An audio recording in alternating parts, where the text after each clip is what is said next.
तुमचा जो तसा प्रवास सुरू झालेला जेव्हापासून अंजली दमानिया मीडियाला ज्ञात झाल्या ते म्हणजे आपपासून तुम्ही फारकत घेत समाजकार्याकडे पुन्हा एकदा वळलात. म्हणजे मला असं वाटतं की आपची सुरुवात ही खरं समाजकार्याने झालेली, अण्णांच्या आंदोलनामुळे झालेली आणि त्यानंतर केजरीवाल यांनी पक्ष स्थापन केला, तुम्ही देखील त्यामध्ये होतात. पण पक्ष गेल्यानंतर किंवा राजकारणात गेल्यानंतर समाजकारणामध्ये वळणारी फार कमी माणसं असतात आणि तेही पूर्णतः राजकारण सोडून.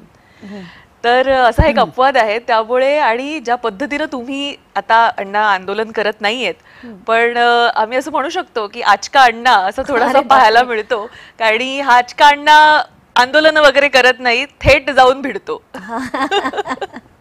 आता काळ पण बदललाय. मला वाटतं प्रत्येकाने काळाप्रमाणे वागायला हवं. तर मला पहिल्यापासून मी 2011 पासून हेच करतेय. म्हणजे सरळ तेव्हा आम्ही अजित पवारांविरुद्ध मी आणि अरविंदनी प्रेस कॉन्फरन्स घेतली होती. त्यानंतर तो सगळा सिंचन घोटाळा आणि त्यांना तेव्हा राजीनामा द्यायला आम्ही भाग पाडलं होतं. तर माझी ती पद्धत पहिल्यापासूनच आहे. छोट्याशा मला करेक्शन्स करायच्या होत्या की अरविंद केजरीवालांनी पक्ष काढण्याआधी आम्ही दोघांनी ठरवलं. मी त्यांना म्हटलं होतं की now we are at a dead end. इथून आपल्याला त्यांची खुर्ची जोपर्यंत आपण हलवत नाही तोपर्यंत बदल घडणार नाही. यांना काही साक्षात्कार होईल, हे अचानकपणे बदलतील ह्याची अपेक्षाच करू नये.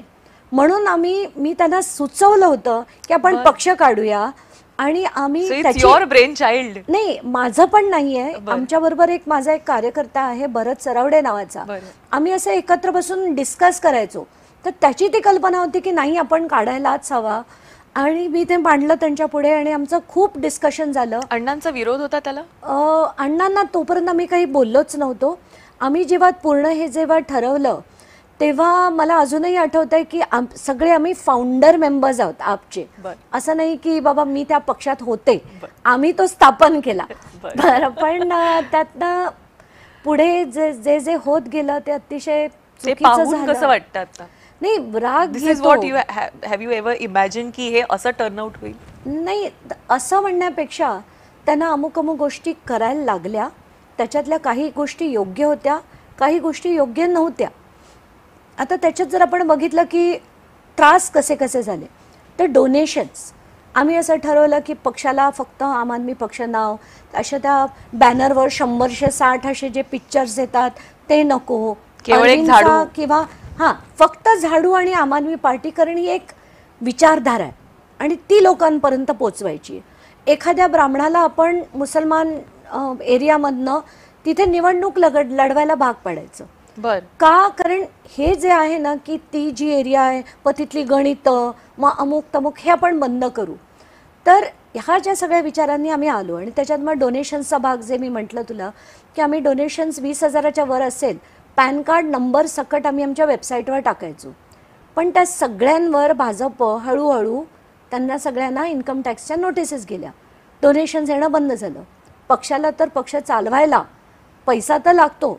आम्ही सगळेजण जेवढे आम आदमी पार्टीत होते कोणीही कधी 1 रुपया पक्षाकडनं घेतला नव्हता.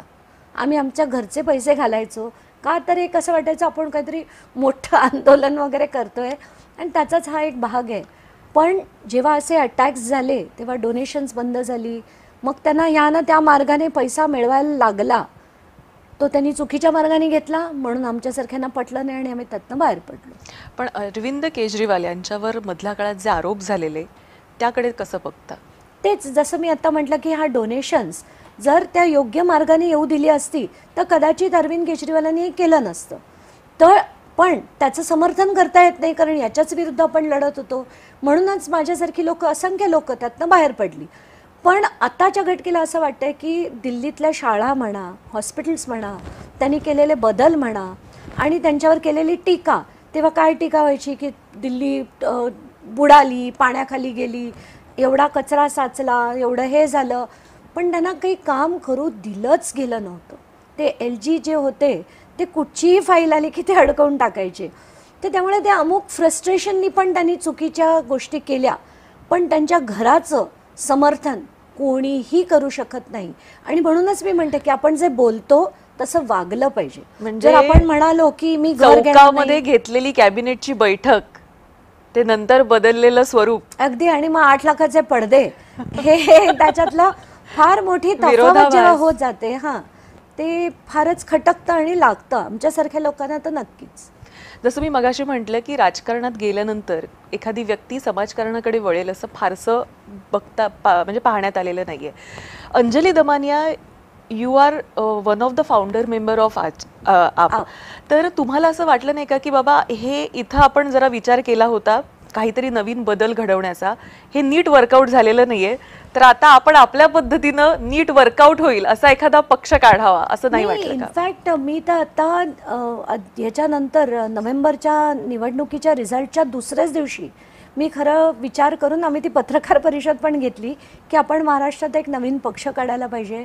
प्रत्येक वेळेस आम्ही, आणि त्याचे सगळे डिटेल, त्याची 150 त्याला व्हॉलेंटियर्स लागतात, जे मेंबर्स लागतात, सगळं जमा केलं, त्यांच्या सगळ्या इलेक्शन हे जमा केल्या. पण भीती वाटते. भीती अशी वाटते की बाबा आपण सगळ्या जिल्ह्यांमध्ये समजा कमिटीज बनवल्या, त्याच्यापैकी एखादा कोणी माणूस जाऊन फुटला आणि त्याने वाटेल ती चुकीची कामं केली, तर पुढे त्याचा एक जो बट्टा होतो तो त्या पक्षाच्याच नावावर लागतो.